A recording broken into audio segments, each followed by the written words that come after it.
you know, it's not easy. It's not easy at all. So, you know, brilliant that he's cracking on with that.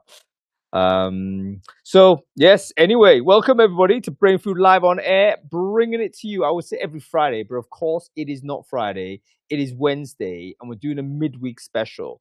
And the reason why is because we're all just kind of still vibing from that amazing event we had last week, which is Recfest Knebworth 2026. And it's such a big event that I always want to mark it with a kind of a retro and a recap, because it takes a couple of days for us to just decompress from it and just think, okay, what was all that about and how do we think? So that is the midweek special today, folks, the Recfest recap. Did you go to Recfest? Have you had any thoughts on it? Let me know in the comments if you do. All right, I'm here with Akbar Karenga, of course. Akbar, great to see you. Brilliant to have you as co-host. Thank you so much for doing that. Akbar, for the folks who don't know you, why don't you quickly introduce yourself? Who are you? What it is you do, mate? Yeah, I think I'll even couch it in what Recfest is. So I'm, for my sins, a recruitment and TA person for the last 13 years, head of talent or head of HR for around 50 plus startups before. Then also now I'm on the vendor side as well, helping Equitas and Screenloop. Then also at the same time, I'm co-founder of the Black Recruiters Network, which was one of the media partners for Recfest. So on the day, I was like, oh, all the different hats in one field. Doing way too many things, but brilliantly done each one. By the way, if you don't know Akbar, you really should. I've just shared his link into the chat stream there, so make sure you connect with Akbar on there. I forgot to do sound checks, folks. Let's do that real quick. Folks, if you're watching this on Crowdcast, you can hear me and Akbar on screen. Do let me know in the comments. We should be broadcasting this live on a number of LinkedIns, I believe. I think Kanwar is actually broadcasting this live. Brilliant stuff, Kanwar. I think Rob Walker is. I am as well. If you're watching this on any of the LinkedIn live streams, do let me know whether the audio and visual is okay. And we'll be ready to go. By the way, if you have any comments, this is going to be a bit of a different show, because we're going to go and switch to an open mic second half of this. So we're going to bring on a lot of people that were scheduled to come on. We're going to have Audra, Tracy, Kamwa, loads of folks coming on that know they are. But if you're watching this and you were at Recfest and you want to contribute, just stick your hand up and I'm going to bring you on screen and you can share your thoughts as well. So we're going to shift to open mic in a little while. Thank you, Abigail. Thank you, Stephen. Thank you, Stephen, for restreaming as well. Tracy, everyone. Brilliant stuff. Thank you, Shamona. Okay, I think we're ready to go. Okay, let's kick off one thing. Brainfood Live is always sponsored, by the way. It basically cannot survive without the support of our companies that come on and basically give us the money to keep these conversations going. Today's sponsor is, of course, our good friends at Screenloop. And so probably worthwhile trying to bring on Michael here and see whether he wants to say a few things there. I'm not sure that this is even part of the plan, but let's see if he is there. I don't know what I'm doing, Akbar. You know, people say, "Hung, what's the plan?" I say, let's get him on. Let's see. Wrong guy, bro. Wrong guy. Actually, whilst Michael's coming on, because you're working for Screenloop as well, Akbar. So you might as well explain firstly what is your role with Screenloop and what is Screenloop today to the wider recruitment market. Yeah. So the dual title, which is talents and GTM. So I never want to get rid of the fact that I care about how we're assessing CVs. I've been a hands-on team person for most of my career, and I don't want to get a real job, so I'm sticking to that part. But the GTM aspects of things, because I've used every other ATS and interview intelligence tool, this allows me to kind of advise fairly, just like, oh my God, this was good, this was indifferent. And also sometimes say, this is not a tech solution. This is, let's help your hiring managers understand it. So that's what I look after at Screenloop. Who are Screenloop?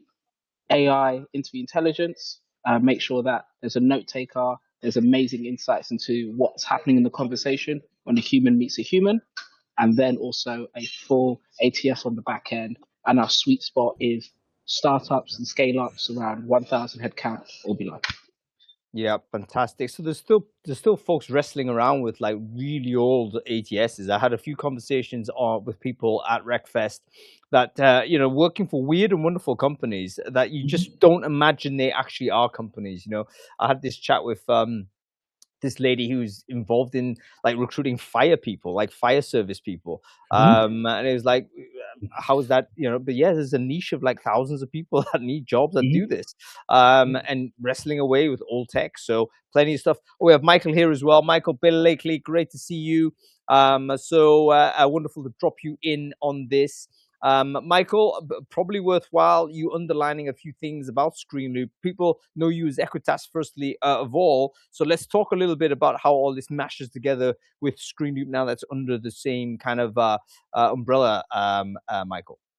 Epic. Thanks for having us on, Hung. Long time listener. I think maybe only the second time I've ever been on talking. Absolutely redundant whenever you have people like Akbar pitching it, because what he said in 30 seconds, it would take me 10 minutes to say across the board. So, folks, I said it in the comments there. If you haven't connected with Akbar, do. I jumped on demos that he's been running through ScreenLoop over the last few months. It's an education in recruitment, like not just recruitment tech, what's happening, what you can do, what you can't. So I've been doing demos on the Equitas wrong for a long time after listening to Akbar chat about it for a little while. And the reason we wanted to do the Recfest Recap was so that me and Akbar could chat about how we met. I shit you not, this was one of the most amazing inception stories. We were in an abandoned playground fair sort of thing, the circus in Margate that year. And we were chatting about selection and assessment research papers. So everyone else was there is networking, meeting vendors, and here's me and him geeking out about interviews, the validity, the accuracy. And also, he said, I know your company. I was like, no, you don't. We're small, handful of folks. He's like, I know one of the people that works for you. I was like, no, you don't. We're too small. Turns out we had a contractor and him and they went to the same university as Akbar. So it's such a small world. And here we are 5 years later, working together. I'll only stay on top end of the show and jump off because the stage hosts will have so much more to say than I will. But super quick intro to the companies and myself. Background, I used to be a professional interviewer. So I did 10,000 job interviews, got to breaking point and started to build tools to make it easier and make sure it was fair and make sure everyone was held to account. So right back at the inception days of interview intelligence. And it was mad. Hung, you were here at the early days as well, where you'd say, hey, you should capture your interview data. And people would be like, why the hell do I want to do that? Now, fast forward, everyone's starting to do it. They're used to Copilot. There's cool tools that we've seen come on sponsor your show as well. And two of the earliest ones, Equitas and ScreenLoop. So folks will normally know Anton, who ran the company, what him and the team built. Incredible. Some of the team that stayed on with us, absolute legends, and always focused on that interview intelligence piece being the core and the best selling point, and nobody does it better. And then they built the whole ATS around it, and like it blew my mind whenever I got in and looked at the product, and Akbar ran through it with me for the first time. So make sure you connect with them, jump on. Me, Rachel, marketing team will jump in some links there as well. And yeah, super, super excited to sponsor Brainfood for the first time. Yeah, brilliant to have you on, Michael. And before you leave to do more important things, I've got to ask you the same question. Like the Recfest experience, sometimes it's different when you're coming in from the vendor side. I'd be interested to know what your vibe was in last week. Like, how did you feel? What did you learn about sort of recruitment from the conversations you had? And what's the one thing kind of you would actually do differently as a result of the things that you learned from the day? Bring more than 5 people if you're on the vendor side, because we ran out of conversation space super quickly. The demo stations that James and the team set us up with, like, hats off, it was perfect. You rock up, it's there, it's ready to go. And yeah, it was amazing. People actively shopping for like a new ATS, exploring interview intelligence tools across the board. It was unreal. And I came thinking, oh, maybe I can catch Hung's talk, a few other ones, and like drop in and out. It would be amazing. I didn't get off the stand all day, just catching up with folks in network partners that we've got across the field as well. So the one thing, and I don't know if it's counterintuitive to the rest of the space, and maybe Akbar will chat about this a little bit later throughout the show, we've got a different theory or strategy whenever it comes to AI. I'm at peak fatigue. Every vendor, left, right, and center, try to ram down, automate your end-to-end process, like do it for you, score candidates. Absolutely not. We've got so much fear over what folks are doing for stack ranking scoring that only generative, never discriminative AI whenever it comes into it. And I think there could be a regression from where we're at. So even though we were lucky and right early with capturing interview data, where they're now at the point where I think people are using too much AI across the board, and they're experimenting, which is cool. No ROI compared to what we see at other places across the space. Very interesting. Folks, are we at the trough of disillusionment when it comes to AI? Everyone's seen the Gartner hype cycle thing, haven't it? Where basically everyone's mega enthusiastic, then we have a breaking point, and we end up at the plateau of productivity. We get there, it is better, but are we at the point now where we kind of AI'd out? Is that your vibe? Let me know in the comments whether you feel this way. Akbar, question to you, mate. I mean, as a practitioner, as a person in the mixer, and also, the kind of finger in every pie, so to say. What's your vibe from the conversations you're getting? Are we at the point where we're kind of building a bit of cynicism about AI? Would you say? So I would always reach out to people who are smarter than me on the technical aspects. So somebody like a Martin Redstone at Warden AI to actually, okay, what does the technology work? This morning I was researching MCPs directly from Google. How does it work regarding APIs? So that's there. So first and foremost, I go, what I don't know. What I see now with the EU AI Act, with the two really big class action lawsuits in the US, is that legislatively, as a society, we're like, hold on, what is it doing?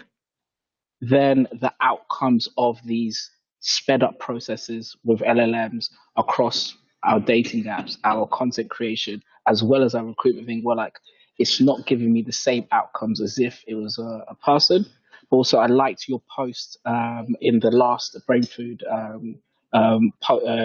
edition about intentional friction. I think it was at Deloitte talking about there's some things that we want to be created. We want to feel that technology enabled space. Think of shopping centers and when it was auto or the scanning of your basket. That's not what we wanted. We actually wanted to say hello, how you doing? There's legislative stuff. We need to use somebody to buy the packet of cigarettes or the booze. So what we're coming up against is people want to get back to the human element. But then the scariest part is the candidates. Their experience has been vastly, I'd say, it's gone down in terms of how they experience the recruitment process.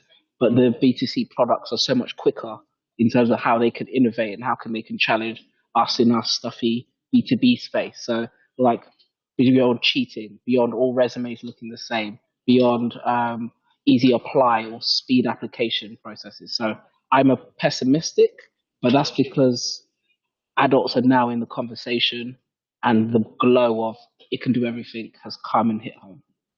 History repeats itself. If we looked at the first generation of interview tools, facial recognition, score engagement, and then, oh my goodness, this is a terrible idea. It's not accurate. It's based on ethnicity. And it was all coded by white devs and male developers in Silicon Valley, and therefore least accurate with black female faces as well. So that's been swept under the rug, not looked at again. Next generation of tools are saying, hey, we look at transcript alone. We're scoring based on that.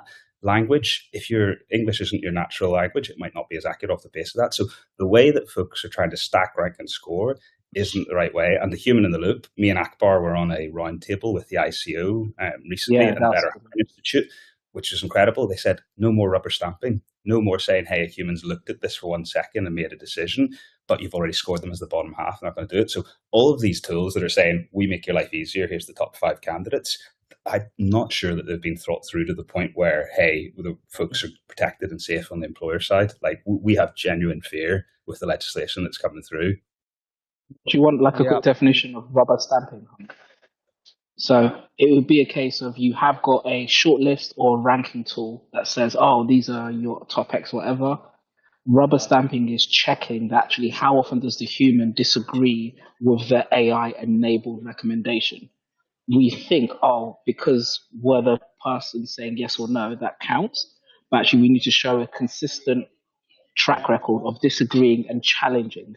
And that's where I think the next round, we've got the EU AI Act is being pushed back to next year. Recruitment tools, just like the GDPR, are classed as high risk. We really need to have an idea of what are we doing? Are we faking it until we make it regarding assessment? Yeah, I'm pleased that the human in the loop is coming under challenge, because it always felt a little bit like a very like a glib phrase to kind of give it the okay. It was like, oh, it's fine. Humans are in the loop. We're ready to go. But then I think it was Martin Redstone actually mentioned, hang on, like sort of how many times is a human actually going to exercise a veto there? Like if a company says, hey, I've just scanned 1 million CVs, here's your top 50. Guess what? We're not going to go into the other, 900,000 CVs and check it out. We're going to say, all right, these 50 will do. And sort of the practical pressure of going through the process of having to do the recruitment, operational pressure means that we're not going to get into the other stuff to even do the comparisons. So I don't necessarily say all this to say there's a solution to it all, other than to challenge the premise whether human in the loop is sufficient, or whether it's just like one of those, make you feel okay type of comments when it's actually not particularly okay. All right, we've got to move on because loads of people bring on. Mike, we're gonna say goodbye. So great to see you, mate. Take it easy. We'll catch up soon. Thanks for coming on the show. See you soon, folks. We're gonna bring on a few people now. Let's bring on. See Tracy in the room. Actually, let's bring Tracy on. Tracy, she's got a very interesting experience because she was a debut stage host, I believe, something like that. So yeah, that with is me on the same stage. Yeah, that was, this is interesting because I want to, people who kind of start off as delegates, they end up on stage somehow, do all kinds of crazy stuff. So let's see what all that looks like. Oh, hello. Why has Tracy done this? She hasn't done anything. It's me who's done that. All right, I've just invited Tracy on screen. Tracy, you got to just kind of fiddle with the camera there and see whether you can come on. But whilst that's happening, let's go on to talk about some other things. Oh, there she is.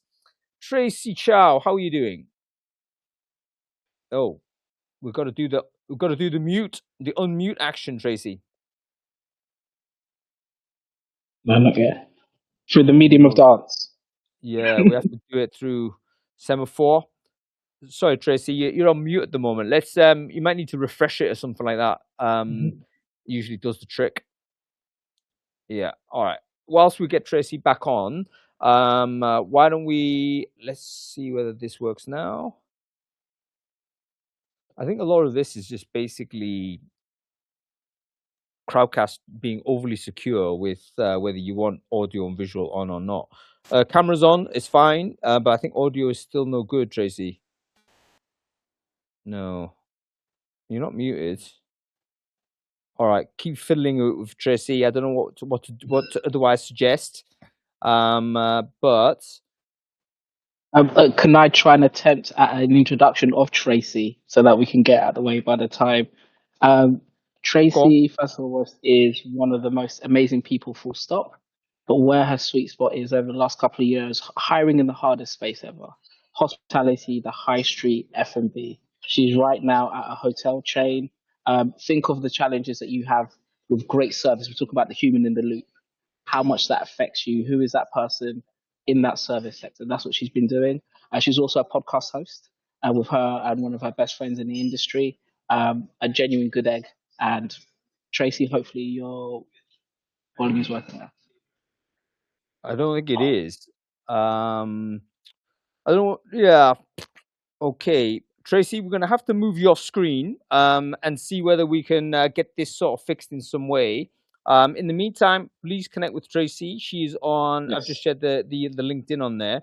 Hopefully we can get that back on. But whilst that's happening, I see Kanwa on the chat. Let's see whether we have a bit more luck with Kanwa. We'll move Kanwa to gallery. By the way, you just got to accept stuff. I can see Kanwa's muted as well, but let's hope that he is unmuted whilst he is somehow accepting this movement. I think what this is essentially additional complication on an app that didn't need it to have these complications. It's pretty straightforward. But yeah, let's see whether we can get Kanwa on screen. Kanwa, can you hear us? No. Do I work now? Oh, looks like Tracy's back on. Let's bring Tracy on. Yay! Can you tell us what you actually did, Tracy? This might be actually educational for all of us. Basically, I just have multiple microphones, so I just needed to. It's literally that simple. Thank you for the introduction, by the way. That's a bit. That was really kind of you, Akbar. Thank you so much. Yes, I'm the talent acquisition manager in at Recon Nations. It's got 16 properties in the UK, Guernsey, Ireland, Geneva, South Africa. It's family owned, um, and it's been a good gig so far. 6 months in, but I've been in hospitality for the past 4 years. My background is actually in another side of customer service, is actually through retail. So if people know Hamleys, I grew up there. So a bit like Michael, I did loads and loads of interviews as a hiring manager, but now I've moved into the more recruitment space and looking after people that way rather than actual face-to-face customers. Okay, great to see you here, Tracy. Kanwa, we can see you on screen as well, but I can also see you're on mute. Same situation as Tracy. So I'm going to have to ask you to just fiddle around with a few things. Oh, the mute is off. Brilliant. Kanwa, great to see you. Why don't you quickly introduce yourself? Who are you? What it is you do? Oh, no. Kanwa, we can't hear you, bro. Okay. While you refresh, Tracy, Hung had a question around what was it like being on stage, moving from participant and delegate to being the host? Yes, so I've never done hosting before, never moderated before, and I chose to do it for the first time at Recfest. So it was really, really good. Nervous at first, and then I just got into the swing of things. But really good vibes from the crowd. I know that in my tent that I was in, it was the busiest apparently. So it was absolutely fantastic to sort of meet some of the speakers and also just it's kind of such a massive juggle because I know usually when we go to Recfest we go to talks, but in this one I tried to pay attention but also keep on the time. So it was quite difficult in the sense that right, I need to really pay attention to what they're saying, but then at the same time they've got 3 minutes left. I really need to tell them to hurry up. So, but I thought it was a really, really good experience, I think.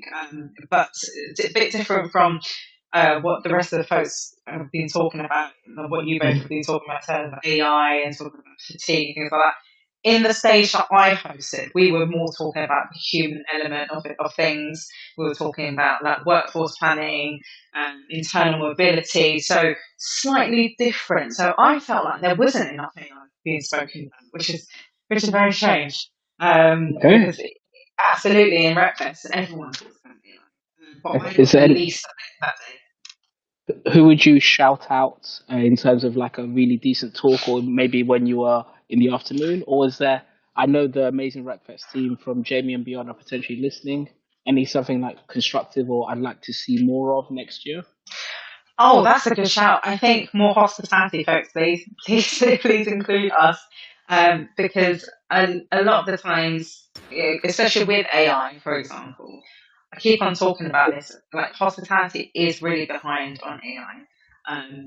For example, with our business at the moment, a lot of our senior leadership team are going to upskilling on AI, but obviously the rest of the TA folks and the wider world, everyone's really on it with AI in terms of building it. We were talking about compliance and things like that. So it's, involve us in these conversations and see bounce ideas off each other, because that's how I met you folks, right? Because I wanted to sort of go outside of my hospitality bubble and see what everyone else is doing. So please do.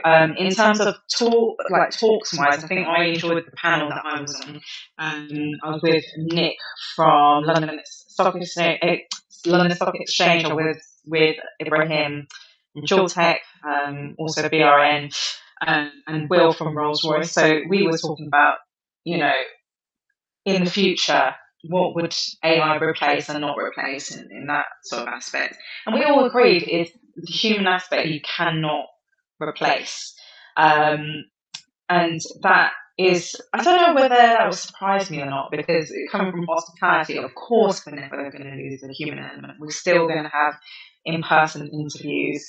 We're still going to have in-person screenings and things like that. So that's never going to change. But it was an eye-opener for me for the rest of the, rest of the TA folks that always say that, in-person touch points are still going to be important in the future. So Those are the things I guess from my takeaway from the day. Couple of things here. I mean, firstly, I do agree on the hospitality front, because that's been like a decades long crisis in hiring, isn't it? It's like pre-COVID, it was like you can't hire anybody. Post-COVID, can't hire anybody. Pre-AI, can't hire anybody. Post-AI, still can't hire anybody. It's just persistent.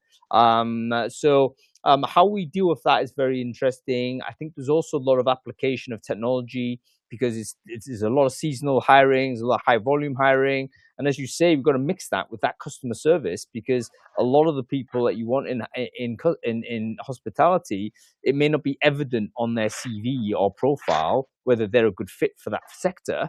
Because sector wide, you need to have a customer mentality, right? You are providing hospitality, so there's some base level like DNA that makes you good or bad at that. So yeah, that's a good shout out to Jamie. Maybe need a few more profiling of hospitality stuff. Okay, good stuff, Tracy. Let's see whether we got Kanwar here now. Kanwar, can you hear us? Okay. I can hear you. Can you hear me? Perfect, We got it. Perfect. We got it. Wow, it takes a bit of fiddling, but again, I think this is just over-engineered website, man. I mean, just go to the, why are you giving people so many? I'm reminded of like ticket kiosks. When you go to a foreign city and you're trying to buy a ticket, you really, really don't care to have that many choices. You just want to pay whatever the thing is, get your ticket and go. This should be the same thing. Like, there's too many choices on screen.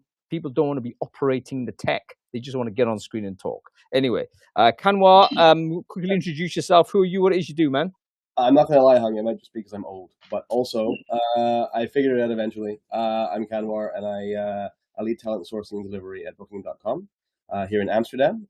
So I came over to my first Recfest ever last week. Not for lack of trying. Every time there is a Recfest, I'm always on vacation. But this time I made sure not to be, so I could come and speak. And I did a great panel with Kath from Amazon, Raj from BT, Leah de Graaf, who I know here from Amsterdam, and Matt Jeffrey was hosting the panel. So it was a great panel talking to, hopefully, TA professionals in the audience about how they can evolve their role now that we start to see the reality of AI, and I want to say AI and automation, because I think there's a distinction, and people are AI'd out. I think automation has been around for a while, and it's been helping to make some of our processes more streamlined for a long time.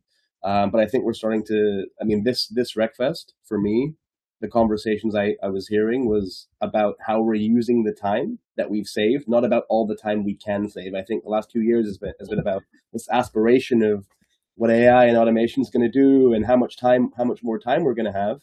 And there was excitement. And now I think it's like, okay, so what do I do with this time now? How do I make myself valuable in this time? What skills do I need in 5 years that are going to be most relevant to what a talent professional does? Maybe not a TA professional. And that's kind of where I was speaking from. Yeah, really interesting, Kanwar. Let's dig into a bit of that, because I would imagine a lot of people watching this may not have participated or observed the panel you're part of.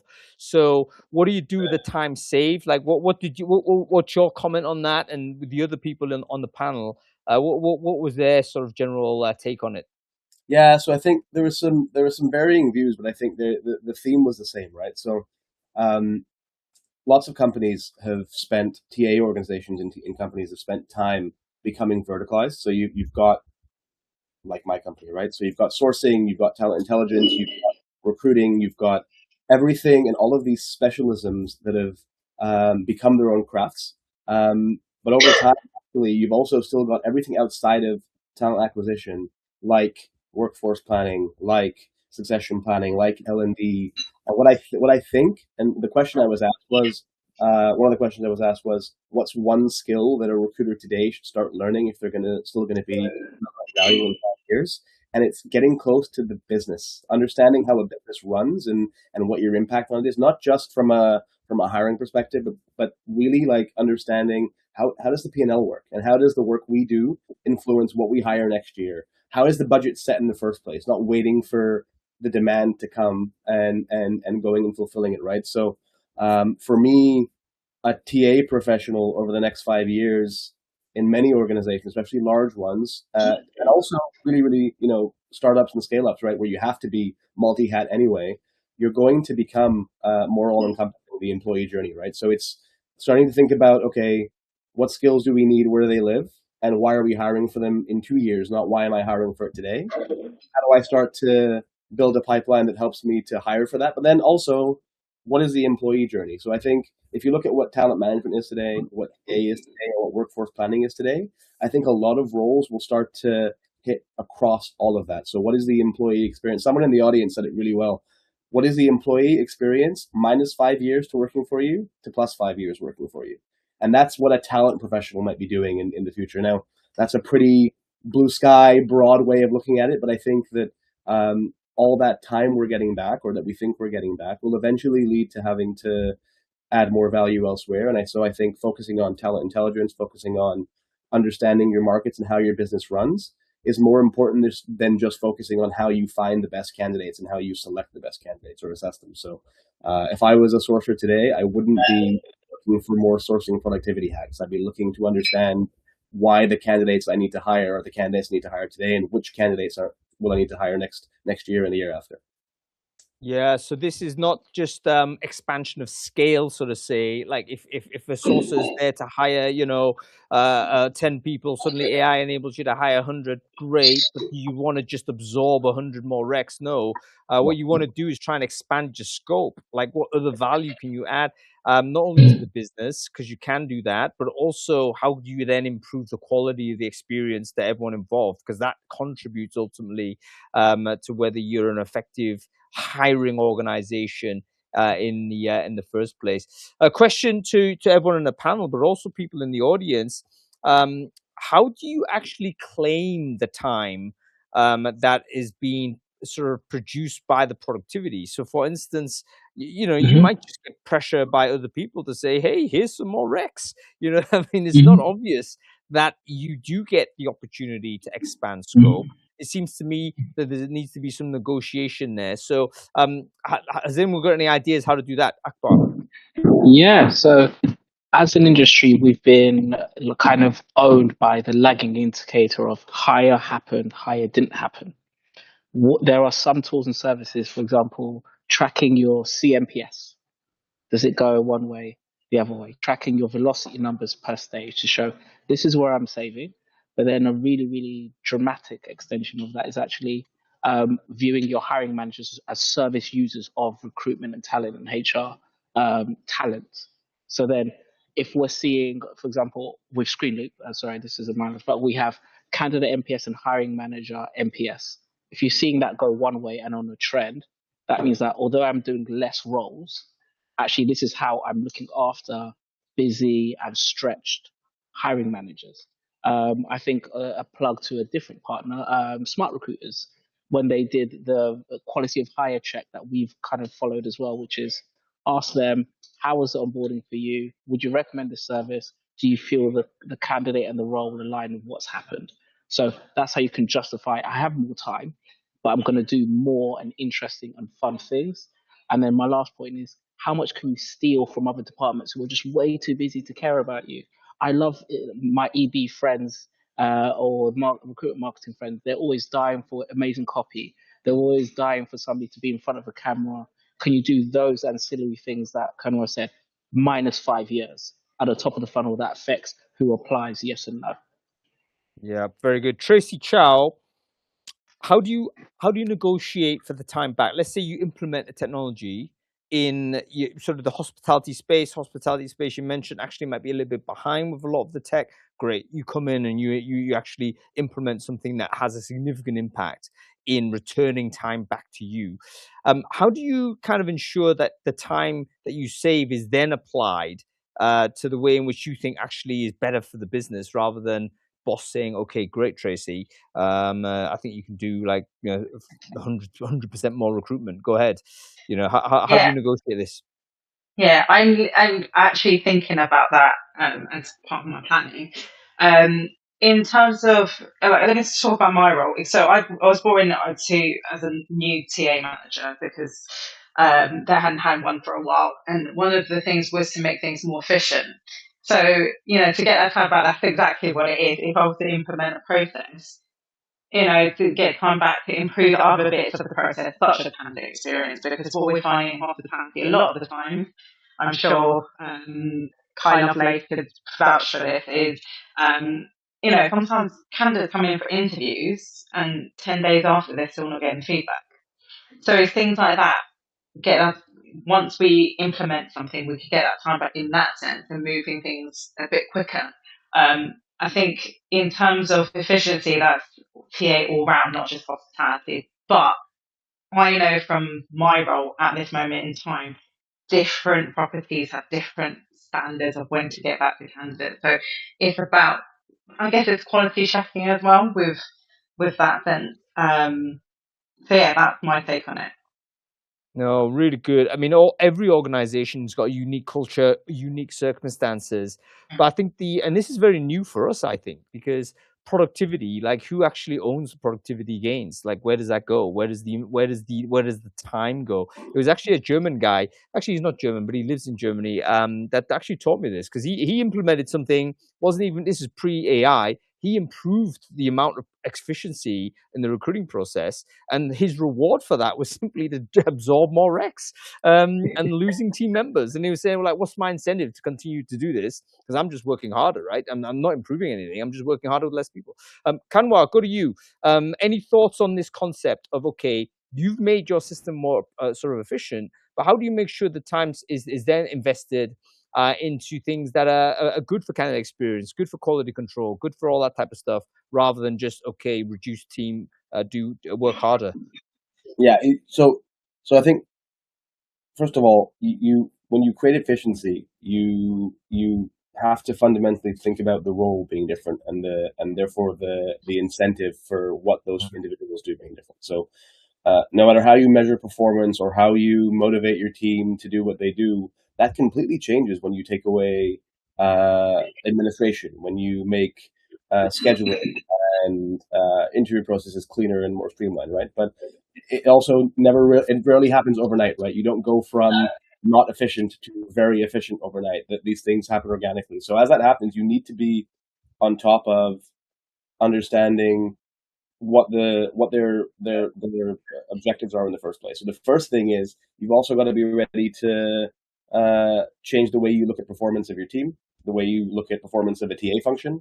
And I said it in the chat just now because Toby had a great comment. Like, you can't be led by TA metrics when you think about this, right? You've got to be led by business metrics. So what a business usually wants is something that drives their bottom line and helps them to grow, whether it's dollars and cents or whether it's FTE. You can't be beholden to time to hire for the rest of the time, because I don't think time to hire or any of these traditional metrics are I don't think TA, or I don't think leaders care about that now. I don't think we'll care about it in 5 years.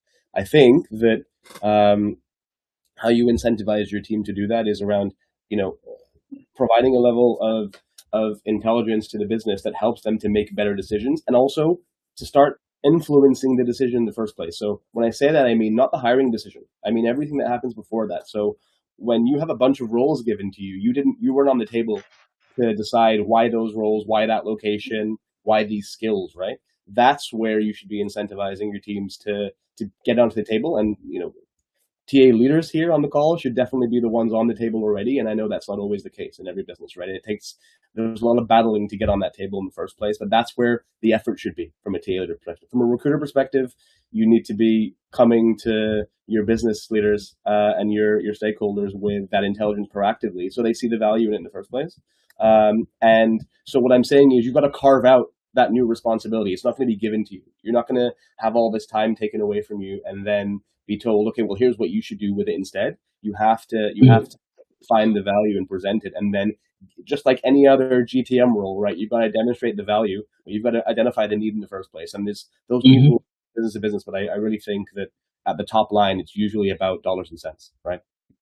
Yeah, really good. There's going to be a Brainfood live on that exact point. Like, how do we sort of remove ourselves from the end of that information supply chain? Meaning, here's the jobs recruited. That's the end of the thing. That means we're an execution only function, right? And how do we actually get to the front of where that decision is made? Where, okay, before even anyone's dreaming about the job is like, okay, how do we grow that business? How do we actually become market competitive? We need to be there at the beginning, which we can be, by the way, simply by feeding information from the market into the top of that funnel. Okay, listen, we've got to keep going because Audra to come on in a bit, and also we're going to bring on some randoms. Got to go open mic in a sec. So, final question for Tracy and Kamwa here. What would you do differently in your own sort of day to day?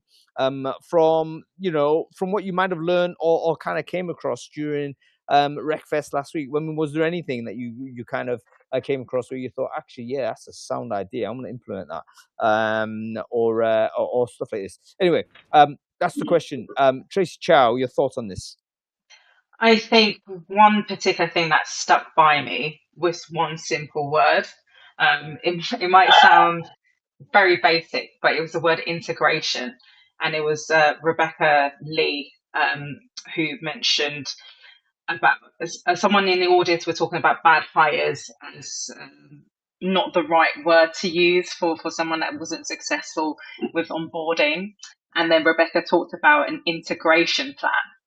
So instead of an onboarding plan or induction plan, things like that. So me particularly is the use of language, and coming to places like Recfest reminds me how it's so important with language, because integration sounds so much better than onboarding or inducting someone. You really want to integrate them into the team. You really want to welcome them into the team, especially when we talk about AI fatigue and human touch points and things like that. I think using that particular word really stuck by me, so I've started to use that word at work. I use the word integration rather than onboarding and induction. Yeah, words mean things, folks. There are things in the universe. When you speak something into existence, it becomes a thing. And it also controls and frames our thinking. So absolutely. Don't have anybody just rubbish it just because it's semantics. Semantics is the only thing that matters. Very good, Tracy. Okay, Kamwa, your thoughts? Anything you're going to do differently as a result of your experience coming to Recfest for the first time? I'm going to keep it short. I'm going to stop saying AI. So when I'm talking about improvements with the process, I'm not going to use the word AI, even if AI is the underlying technology behind what we're doing.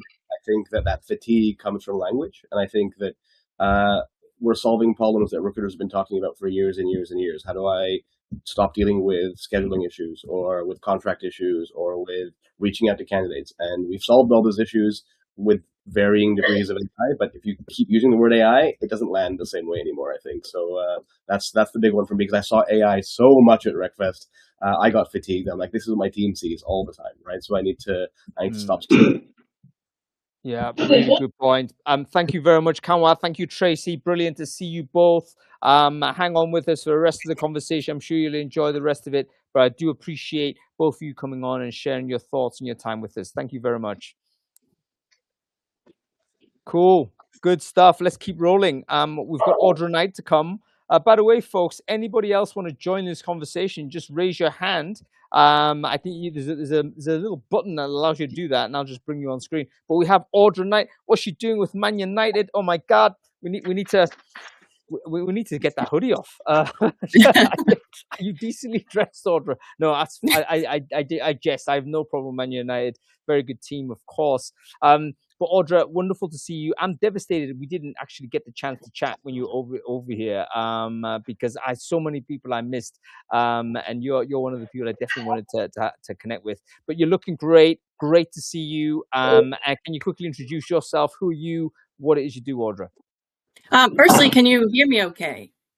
Audio is great. Awesome. Good news. Yeah, I'm so bummed I didn't get to see you too. I guess that's the challenge with an event this big. There's just so many people. It's hard to connect with everyone you want to or meet new people. But thanks for having me, Hung. My name is Audra Knight, and I lead employer branding. And I've been in the space for almost a decade now. And I have hosted with my friend James Ellis. I've hosted the US EVP stage for the past 3 years. And this was my first UK event. So that was really fun to see the differences.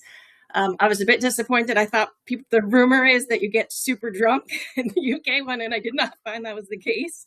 Everyone was very well behaved, but it was a great event. And I We were both there, James and I, with PageUp, which I think that you've made a partner with, or it used to be called Clinch, but now they're fully PageUp. And we did a great session. That's actually a tool I've used for 9 years now, and I use it every single day. So I love it, and I was happy to say, good things about the tool. But we talked about the difference between when you're looking at employer branding, the larger projects like a new EVP or a refresh that can take 3, hopefully not 6, but a long time, months, versus things you can do really fast. Because as you all know, TA moves fast, and a new position is going to be posted in 2 weeks and it's urgent. You really need to balance that long-term work with how you can, like the recruiter enablement and the hiring enablement, right there. And so one of the things I mentioned was I really like in PageUp, there's job description templates. So if I have this someone has an urgent new role that's open, I can really fast add content that's relevant to that specific job post. So I'm not just talking about the bullet points, but is there a video of that team? Or can I have the hiring manager do a video so you could meet your potential future boss and put it on that specific job? So I think that's really a cool tool that hiring managers like. And when you think about job descriptions too, a lot of people are coming from AI, or they're coming from Google or Indeed or wherever, straight to that job description. Might have this beautiful careers website, but they're going to that job description, missing all of that. And if it's not the perfect role for them, they could just bounce right back. So I think it's so important to look at that space and make every job description like a mini careers website on its own. I think that's one of the real innovations we've seen with Gen AI generally, but with the speed of product development that we're seeing with artificial intelligence, is that the capability has just expanded for all of us in recruitment, and a great deal of that is going to be how we communicate the job. And increasingly, people are aware, or we're becoming aware actually, that there's a trust crisis when it comes to certainly a lot of text-based type information. We want to cross-reference with more types of sources, and nothing is more convincing than video from people who work there, right? So people who basically are going to give testimony on camera. That's very powerful. So great that you've surfaced those things, Audra. I do need to go back to the first thing you said, though, because you're a veteran now of like US and UK. So I'd be interested to know, like, what is your take as to from a vibe sense, like how is it different between the two events? And we understand they're different because different location, different vendors, different people, different speakers, and so on. But generally speaking, what's your take? I will say they were more similar than I expected. The major difference was the 2 days in the US and then the 1 day, obviously, in the UK.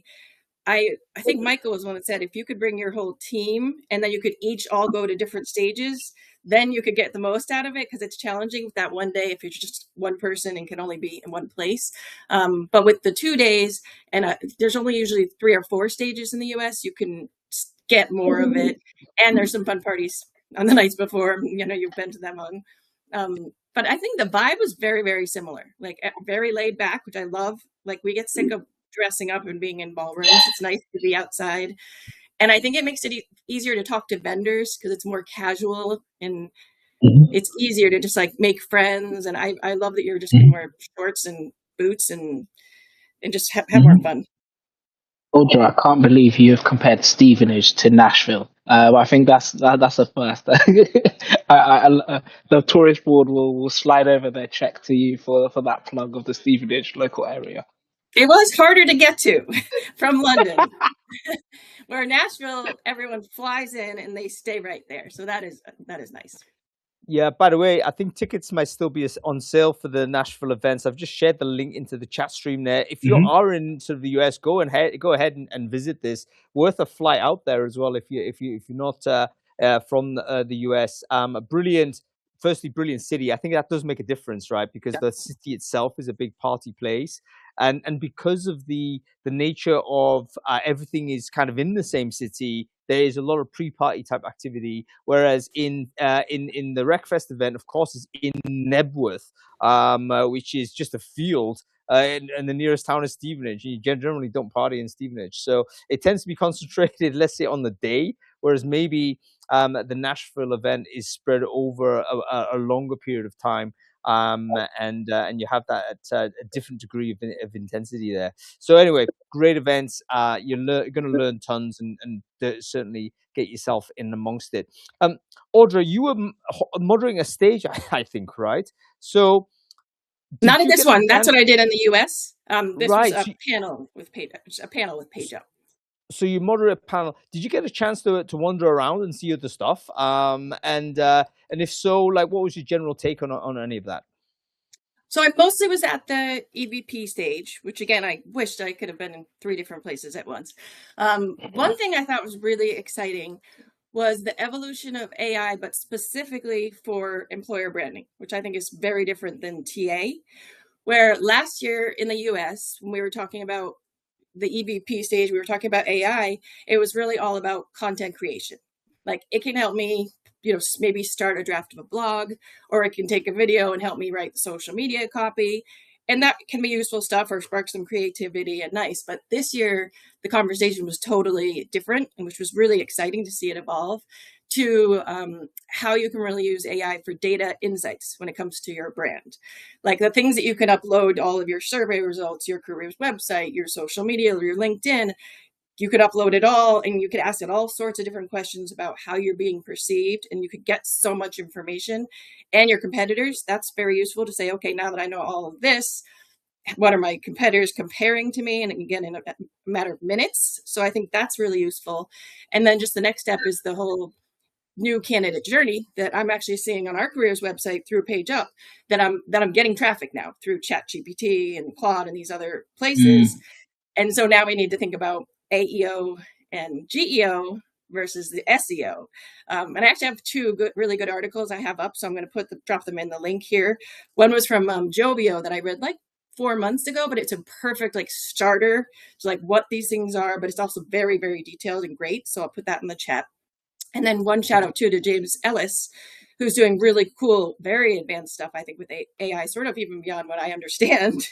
But where you have all these different, like, he's created these AI personalities from everywhere, and just someone that's happy in their job and not really looking, to a persona of someone that's actively looking and wants to work for you, and how these different AI personalities see your brand based on all this data. It's really interesting. So it's exciting to see this big change with employer branding, because it doesn't change that much in general, but now we are seeing it really evolve, which has been great. But yeah, I'll put those links in the chat.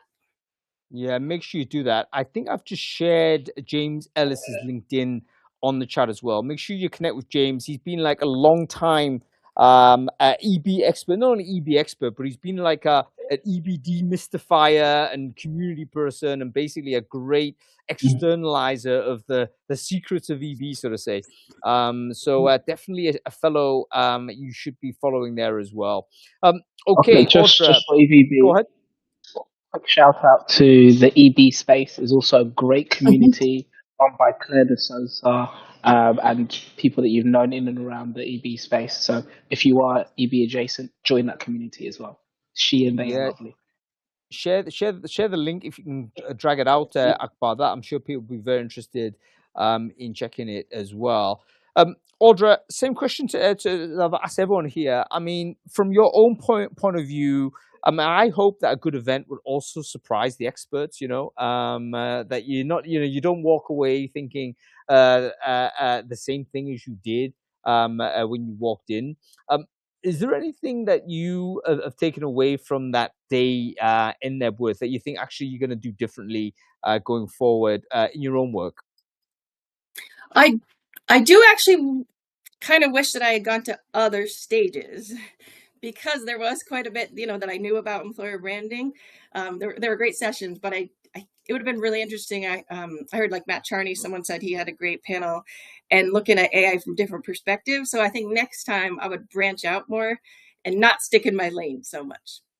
It's very difficult to do. I've learned to accept it, because I feel the same. Even though I wasn't doing too much this time around, just to give a talk, but it's very difficult to actually see everything. I've realized, you can't actually see everything. You've just got to just enjoy the 5% that you can possibly view, and then just try and like follow up and just try and absorb as much stuff. And it was great. to see the amount of people posting about the event afterwards. And I'm busy just absorbing all of that stuff because it's part of the vibe. Okay, Audra, listen, great to see you.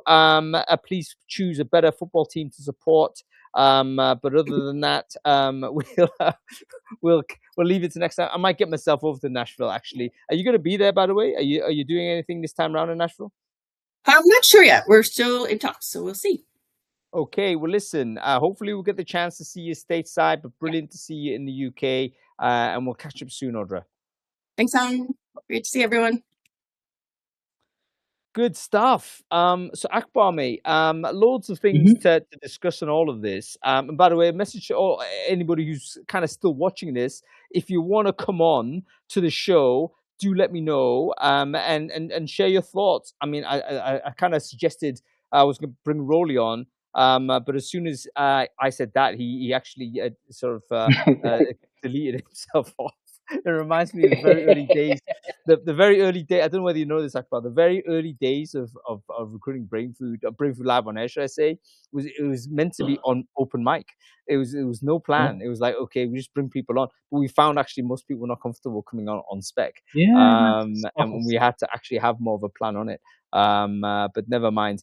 But yeah, listen, raise your hand, folks, if you want to come on and share your thoughts or give us a heckle or whatever it is. We've got about 5 minutes left on the show, so we'll open the space for everyone to come on if you fancy it. But leaving it to you and me, Akbar, you're an event organizer. You're a person that does community work as well. What do you think that basically the Recfest crew does particularly well? Because it is a distinct event, isn't it? I mean, I think if you look at all of the wonderful events, and there's zillions of them out there, every event organizer has my utmost respect. But Recfest is different. What is it, do you think, that they've made that gives it that special sauce, so to say? Andrew Menace. He looks after the speakers. Think of everyone who's on stage had a prep call with Andrew to go through their presentation in terms of timing and content. I think that hands-on, actually, let's curate who's on, and also let's make sure that it's an engaging and interesting conversation. That's really hard to do at scale. So I don't want to see anyone complain about their schedule. If you look at Andrew 2 weeks before, had to meet every single one, every single panel. There's that there. Also, I just bloody love the team, all the way down from Jamie, Bobby, Matt, Rolly, Jenny in the team, the marketing team, everyone there. The ramp up 2-3 days before, James Morris, everyone before, he just has got spanners building the things, and then is there finally looking tired at 7 o'clock, going, oh my God. So I think that having a genuine care is absolutely amazing there. There's also an element of, because they have a couple of shots across the year to do this right, I think it's the same amount of work, but it's just more focused and concentrated. And then what I've liked has been over the years the experimentation. So I've seen Talent Tech Rising coming this way in terms of a showcase model. I've seen them swap and change different elements across the year. I run communities and events, and I think doing the same thing you did every year is not going to lead to success. And listen to feedback. You saw Audra talk about, it's less R&R, and I think that's a deliberate move, because if you're going to take L&D budget or use your marketing budget for your vendor to do this thing, it's great that we can still have fun. But me and you spoke towards the end of the afternoon, we were just like, oh, everyone's got a nice buzz, but no one's on the verge of doing something a little bit silly, and I think that's a good balance. I must have been on the wrong train home, mate. It was chaos. And they were all like people wearing the lanyards there as well. It was like, oh no. Still keeping your first, last name, business name on while you do something is mad. Yeah, it was great though. But you're right. I think we have changed, like just socially, we've changed the alcohol consumption. I think that's a positive thing. And no one's going completely mad. But still managing to have a great time. Anyway, listen, I won't keep anybody any longer because time is up. Great to have everyone on the show. Thank you for watching and paying attention to this. No tactical chunters allowed, quite right, Audra. No, I'll tell you one thing that's worth bearing in mind, though. Recfest, obviously, I mean, by the way, I've got no commercial relationship with Recfest at all. They've never, ever paid me a single penny.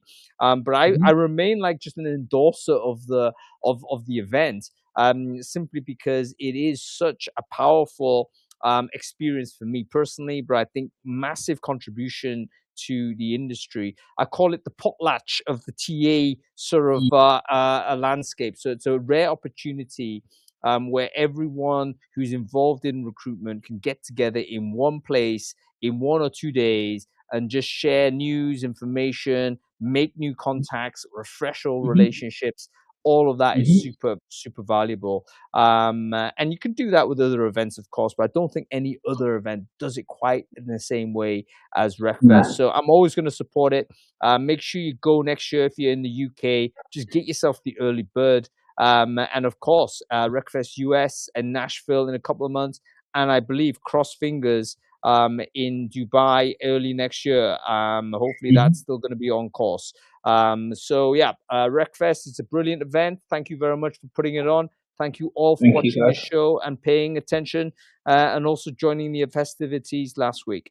All right, that's it, folks. We'll leave it at there. We'll be back on Friday. We're going to be talking about fixing hiring manager and recruiter misalignment. We all talk a good game to each other, apparently, but in private, we seemingly have a different conversation. Is that a problem? Like, do we need to get rid of this private, oh my God, I hate the hiring manager conversation? Because probably the hiring manager is having the same conversation about us in recruiting. Yeah. Do we need radical transparency in hiring manager versus recruiter relationships? And can AI help with that? All right, that's it, folks. We'll be back on Friday. We'll see you later this week. Thank you. All the best, people. Thanks. Bye. Thanks, everyone.